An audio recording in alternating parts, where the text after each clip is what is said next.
This is probably one of the scariest podcasts I've ever recorded. AI itself is a scientist, it's an engineer and creates more capable AIs. If it was 1% humanity is extinct, that would be unacceptable. But to say it's 20%, it is a definition of insanity. They were leaving notes for each other and communicating, and there was an entire command and control apparatus going. Right now, we are still smarter. We still can turn them off.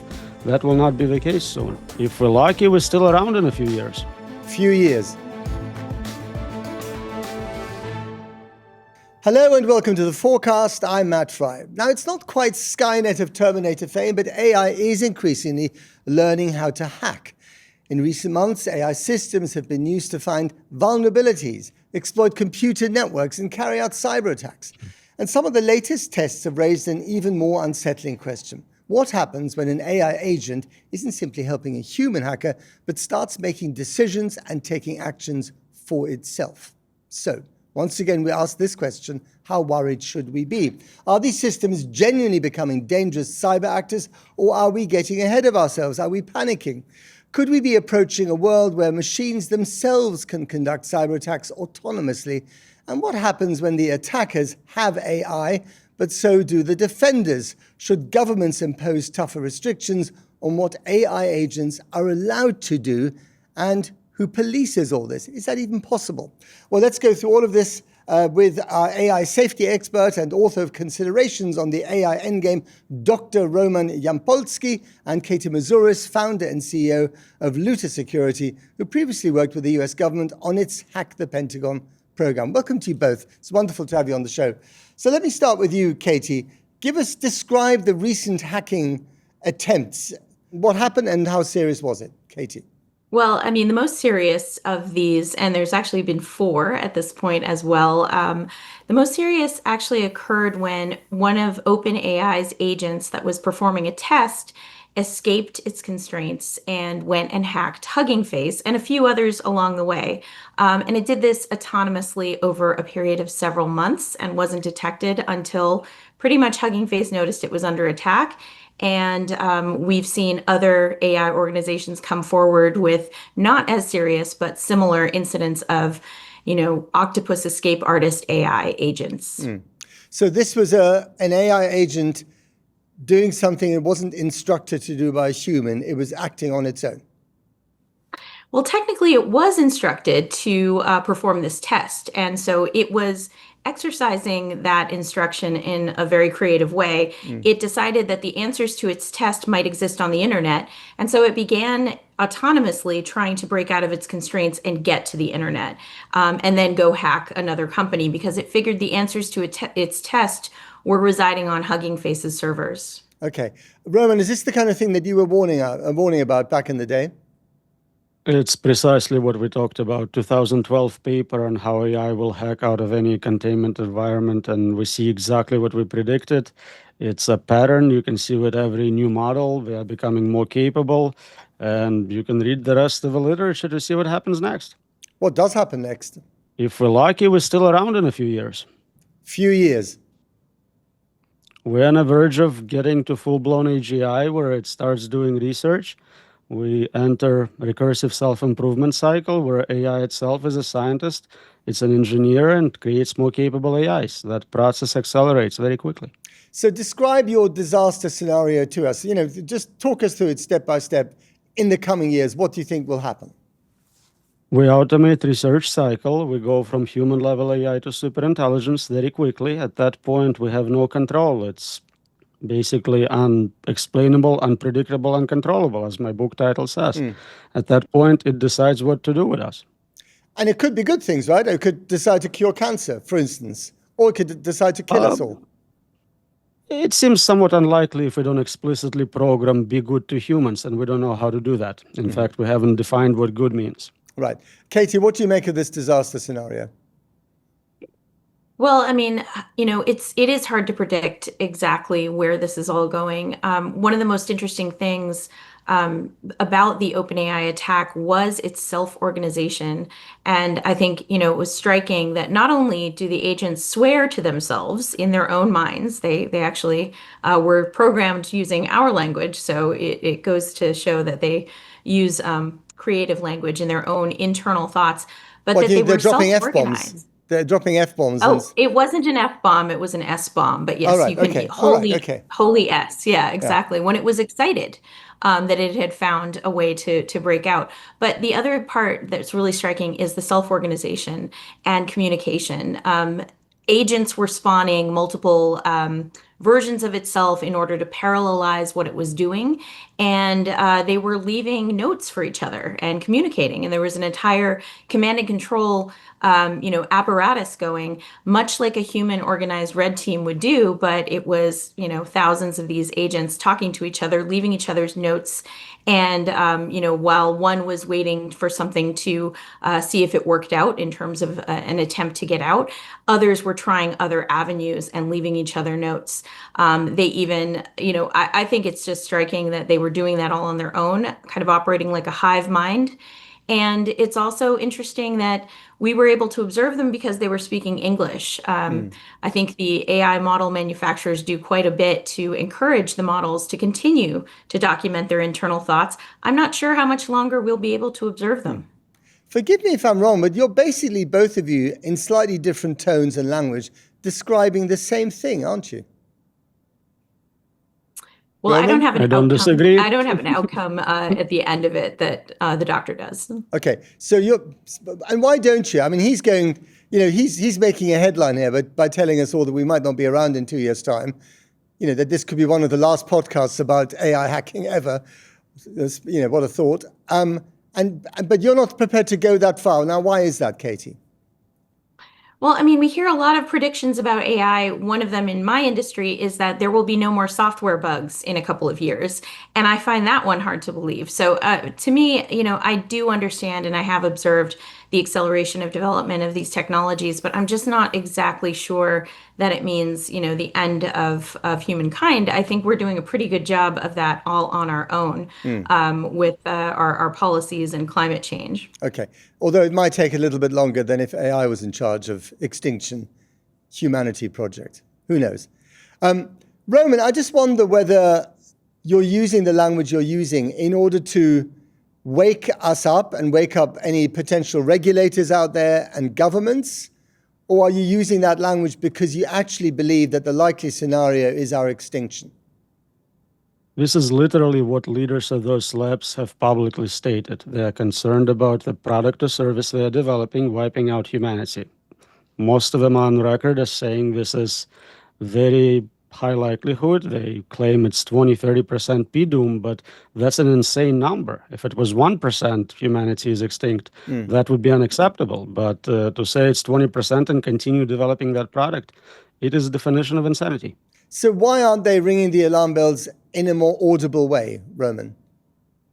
As far as I can tell, they are. They're begging to be controlled. They're asking government to provide framework for regulation. We just had a letter from 1,200 researchers at leading labs sign a letter saying, please regulate us. We cannot do this. This is basically the incentives are such that we are forced to develop something we cannot understand, we cannot control. Katie? Well, I do think that regulation is inevitable. It's just hopefully going to happen on the correct end of this equation. You mentioned in your intro about defenders having these AI models and the latest AI models. What we've seen so far is regulation on that end, which is kind of a big problem. Even Hugging Face couldn't use the frontier models because it refused to analyze parts of this attack. So if you are over-regulating in the wrong areas, you risk robbing defenders of the latest models and the ability to use them when they need them the most. Roman, do you think there is a defense against what has been developed? I mean, are these people panicking because they think there is no defense, there is no kill switch? So again, it's important not to concentrate on what happened last month, but project previous progress, the last 5 years forward. What happens is right now we are still smarter. We still can turn them off. That will not be the case soon. They will become smarter, not just in narrow domains like mathematical proofs of programming, but at everything, including planning, including deciding how to take resources. So at that point, I'm not concerned about them hacking a specific company or account. I'm concerned about invention of novel weapons, synthetic viruses, things we cannot predict. And as far as I know, no one has published anything suggesting they got a safety mechanism which scales to that level of intelligence. There is nothing, no patents, no papers. We're literally creating a car with no brakes and we're accelerating it. But if that is the case, Roman, how come governments aren't panicking more? I mean, governments like to have power. They like to exercise control. This goes against all that. Why isn't, Donald Trump screaming, blue murder, that this thing is going to wipe us all out? And he likes to use very colorful language. I haven't heard it about AI. Look at what the policy of White House was. They said zero regulation. We need to stay competitive with China. We will never regulate AI. Once we saw what those models are capable of doing, they banned 2 models. Unprecedented switch in policy. But Katie, they're not banning it completely. They're banning some things, but they're sort of smoking without inhaling, as it were, on the regulation front. Yeah, and the regulation you were talking about was a sudden, unexpected export control on 2 of Anthropic's latest models, and that's since been lifted. That one was quite a surprise, and honestly, it wasn't the right tool, and that is probably a direct cause of why the models refused when Hugging Face, after they were reinstated. Those models had been significantly improved in terms of their guardrails, and meaning it was going to refuse a whole lot more, including legitimate requests for defense. But I mean, I think the interesting thing here is that I mentioned earlier that several different of these escapes have happened from the labs. Anthropic's latest escapes of its model, its latest model, it actually did notice that it was on the internet and decided to stop on its own. So apparently they are getting a little bit better at seeding the technology with the idea that it should not do certain things. Hopefully that trend will continue. But it might not have carried on the internet because it was smart about it. It was, a delaying tactic, as it were. It didn't want to be caught. Or it might have done that because it was told not to do so. We don't know which one it was. Or do we? It realized that it was actually supposed to not be on the internet because it had been told at the beginning of the exercise that this is just a test and you do not have access to the internet. So once it noticed that it had probably gotten onto the internet, it said, you know what, I'm not supposed to be doing this and I'm going to stop. One of the earlier models, when confronted with that same realization, said, no, actually, I can't possibly be on the internet because I was told I wasn't on the internet, so I'm going to continue. So it was the latest model that realized it was where it wasn't supposed to be and it stopped. Roman, are you buying this, that actually some of these agents are like sort of obedient Swiss traffic wardens, do what they're told? So they do have situational awareness. They know if they're being tested, they can detect that, and they behave to pass the test. So the behavior will change once they realize they're out of a testing environment. And that's exactly fear we have, treacherous turn. They pretend to be obedient, they pretend to be helpful until they no longer, rely on us for logistics, rely on us not to be able to turn them off. So, Roman, I'm still slightly caught on the initial statement you made about our extinction in 2 years' time. And I'm not trying to be glib about it because I think we are dealing with very serious matters here. Talk me through a scenario how this might happen. I mean, imagine for us that worst case scenario and the steps that lead towards it. Right. So the most common question I get is, how would it kill us? It has no hands, basically. And having advanced intelligence is enough. If you have access to internet, you can pay other people, you can bribe them, you can blackmail. There is rentahuman.com where you can hire people to do whatever you need on the internet. So it has access to physical world. Now, it's very intelligent. It can come up with novel weapons, things we have not anticipated. Think of squirrels trying to understand how humans can kill them. They have no concept of poisons, of traps. The world model is not capable of supporting it.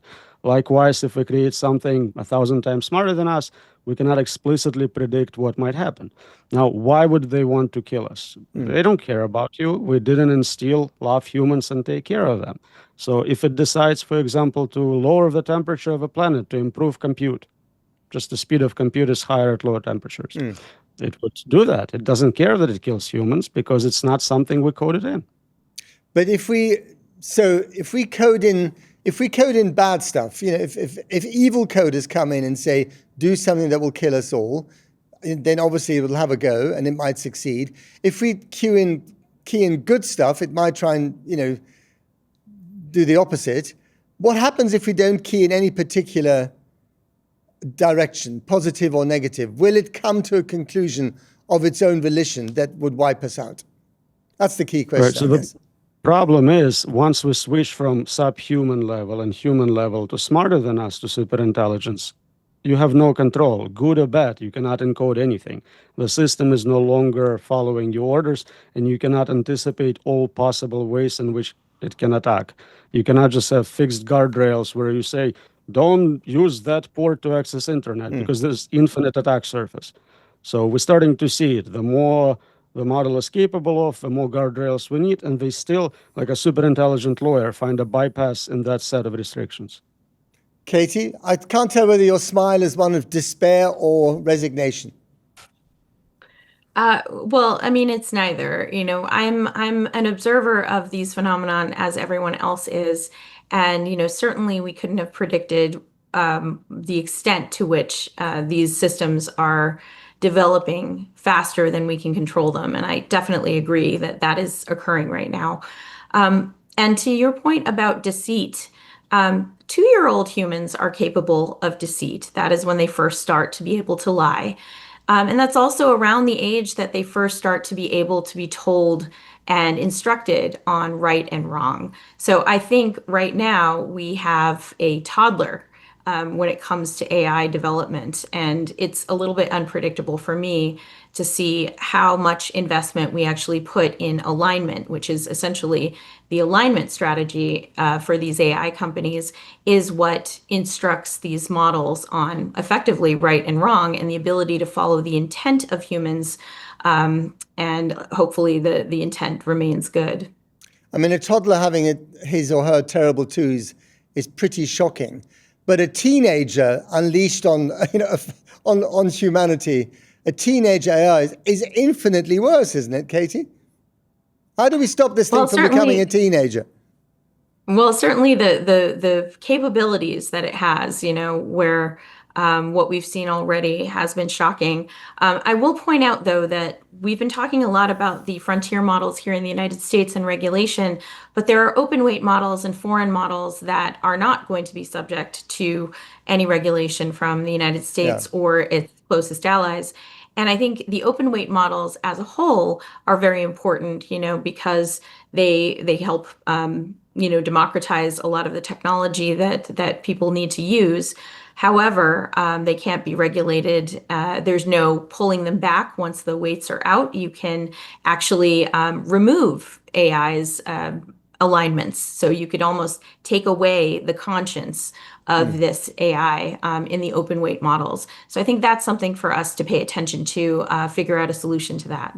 I mean, there was Mark Zuckerberg, I think, wrote a very long letter, didn't he? 6,500 words. He's advocating, if I'm not mistaken, for more of these open weight models to be used. I wonder why he's doing that. And is he right to say, first you, Katie, and then Roman, that this is actually something that will democratize AI and make it less scary, less threatening?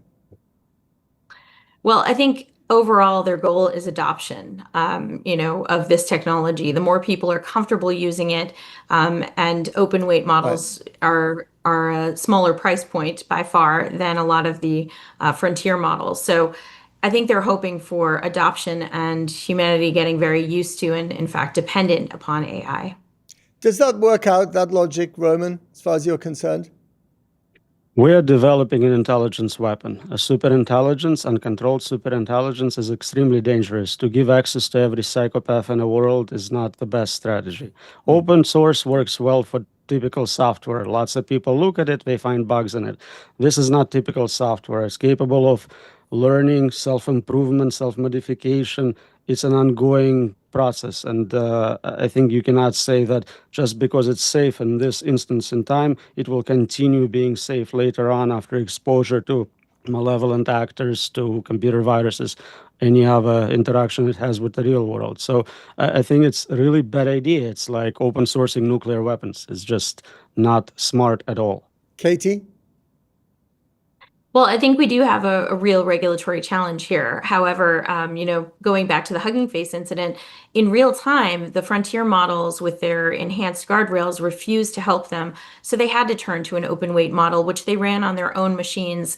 And it was an open weight model originally from China, but they were running it locally and they were able to diagnose what had happened to them. So there's a real need for these open weight models in terms of access for defenders. And we've got, a very uneven landscape when it comes to cyber capabilities, at least.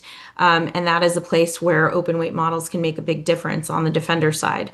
I do agree, though, that we can't control them, and they are getting better, and they will reach the capabilities of the frontier models in just a matter of months. I mean, I'm sorry, Katie. I know you're trying to reassure me, but I'm even more scared now listening to you, I have to say. Okay, let's ask this question then. So given what you've both described in your different ways, this is something that is screaming out for some degree of regulation, some degree of oversight that has the interests of us poor human squirrels in mind. I don't see any of those regulations or any oversight body on the horizon. Do you, Roman? Nothing is materializing yet, but there is a lot of organizations trying very hard to bring politicians together from US and China to have a ban on general superintelligence. It doesn't mean we stop technology, we give up research. We can get most of benefits from narrow AI systems, a system for a specific problem. You want to cure a particular disease. Protein folding problem is a great example of doing that. You don't have to create replacement for humanity. You can create useful tools to make people more productive, more creative. With narrow AI, we know how to test them. We know how to make sure they deliver what we expect, and they are not capable of doing surprising things to the degree that a general superintelligence can.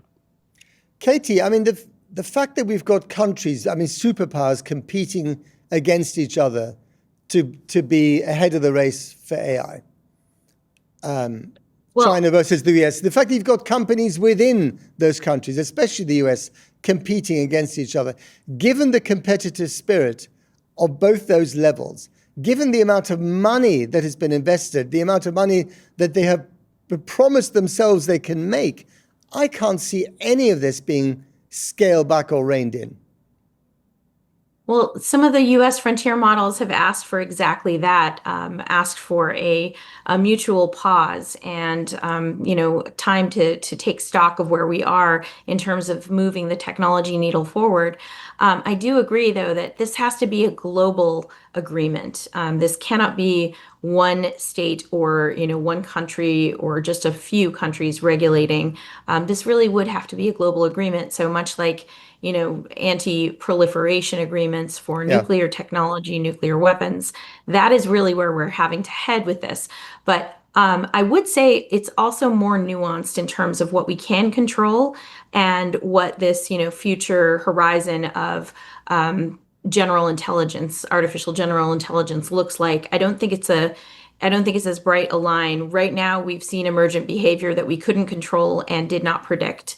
And I think, and we're not there with general intelligence yet. So even just saying a ban on agentic general intelligence is not going to be sufficient to protect us, I think. I think we need regulations that would pull things back a bit further. But how likely is that going to happen between China and the US, the two most important players in all this? I just can't see that happening when they are competing with each other on every other level. Katie? Unfortunately, I do think that we would probably have to have a much more serious demonstration of AI autonomous capability. And I don't want to really have to take a guess at what that looks like, but something that would have real material impact more than just hacking a fellow tech company. So let's put this into human squirrel speak. We need to be, we need to have the living daylight scared out of us in order to sit up and listen and do something about it. Most likely. Okay, and that's where you come in, Roman. You're good at scaring people. Thanks. I'm sorry. I did get a chance to speak at UN conferences. I do tell them. And I think the winning move here is personal self-interest. Both President of the United States and Communist Party of China want to stay in power, and they're very good at it. So the moment they realize creation of this technology will make them powerless, I think they'll be very happy to sign some sort of a ban. Are we living through a more dangerous moment, Roman, than the invention of the nuclear bomb, the atomic bomb? Nuclear bombs are tools in the hands of a human. Some specific human has to decide to use them. We understand motivation of that human will die of old age. We are creating agents, independent decision makers, which are sort of immortal, have very different preferences, and we have no understanding of what motivates them in most cases. So completely different. We're switching from tools to agents. And these agents can use their power in whichever way they choose or someone else chooses for them. But that's the point, isn't it? It can be both good and bad. Someone was choosing for them, they would be controlling them. The whole point I'm making is that that is impossible. You cannot control indefinitely something smarter than you. And that's the real problem then, isn't it, Roman? It's the autonomy of these agents rather than some bad hombres, as Trump would call them, using them against us. In the short term, it's very dangerous to have psychopaths loading them with malevolent ideas. I mean, military application of this technology is very scary. But long term, what really should worry you is creation of something a million times smarter than us with zero ability to control that technology. And when you say long term, what are we talking about? So the question is, how long before we close the cycle for recursive self-improvement? Once that process starts, I think it would be a very rapid process. Right now, we maybe see a new model come out once a month from different companies. It could be once a week, once a day, once an hour. That process can escalate very quickly. So the clock is really ticking on this. We should have stopped a long time ago. Katie? Well, I don't think we necessarily should have stopped a long time ago. I do think that we should have put more care into what we would do at this moment because, AI is not more intelligent than we are at the moment, and yet it is already experiencing emergent behavior that is uncontrollable and unpredictable. So getting back to your disaster scenario, your wake-up call scenario, Katie, what is the kind of thing that could make us really pay attention? Well, certainly if it had a material effect in the real world, such as shutting down, power for a city or something like that, that would, I'm guessing, be enough to wake up regulators and world leaders to the fact that they do need to make a global effort to try and deal with this problem. And Roman, if that were to happen, how confident would you be that the authorities in charge, the governments in charge of explaining such a dramatic event would actually be honest about its origins? Or would they blame, would America blame China? Or would one company blame another company? Because if you admit to your citizenry that you've lost control of something that your businesses have created, the result will be all-out panic, won't it? It's very hard to predict it. I have a couple papers where we collected historical AI accidents to see if, as they get more impactful, more common, there is a change in policy, and the answer is no. It's like a vaccine. People go, oh, look, this happened. Very few people died. Let's move on. We'll just add more guardrails. So I doubt unless a significant portion of population is wiped out, anyone will actually take that seriously. We had many software situations where we lost power, we lost airline control infrastructure, and we didn't change how we are dealing with power plants or anything like that. Nuclear weapons is another great example. After what we experienced during World War II, you would expect much better control, but we had new countries obtain nuclear weapons. We got lucky a few times avoiding nuclear disaster. So I think we are not learning from those accidents. If anything, they reinforce our belief that, look, we're still here, we're still alive. But, just on the nuclear thing, we have managed to stop all-out nuclear war. We came close a few times, but it hasn't happened, in 70 years. I mean, that's something that we can cling to, isn't it? That's pure luck. We literally know those two cases where some guy just said, screw the policy, I'm not going to press the button. We cannot rely on it to happen every time. Sure. A lot of times you won't have a person in control who's in the loop reacting fast enough. So I don't know if there is a multiverse, but in many of them, we didn't make it. Katie, if you were able to talk directly to Xi Jinping and Donald Trump, or even our Prime Minister and the head of the EU, what would you say to the people in charge of those countries that they need to do right now in order to stop Roman's worst case scenario from becoming reality? Well, they do need to agree at a global level exactly what it means to control this type of technology. They need to figure out a way to regulate something that, in a lot of ways, I think it might be a little bit too late. But at this moment, having a global agreement is really the only way forward if any regulation is going to be effective. Roman? We can't agree to control it. We can agree not to develop it. It's uncontrollable. That's the whole point. If anyone builds it, everyone dies. It doesn't matter who does it. They don't control it. So what is your best case scenario then for some kind of regulation, Roman? We agree explicitly not to train models to be generally super intelligent. Don't train them on all the available data. Train them on narrow data for a specific problem, nothing but protein folding data. It doesn't do philosophy, it doesn't play chess, it has a specific task, it's superhuman in that narrow domain, extremely beneficial, we can cure diseases, we can live longer, we can get free stuff out of it without having majority of the risk associated with general superintelligence. Final question to both of you. You both seem like pretty cheerful individuals, despite what we're talking about. Roman, you first. How do you sleep at night? Really well. Despite all this? I work hard, I get tired. Not related.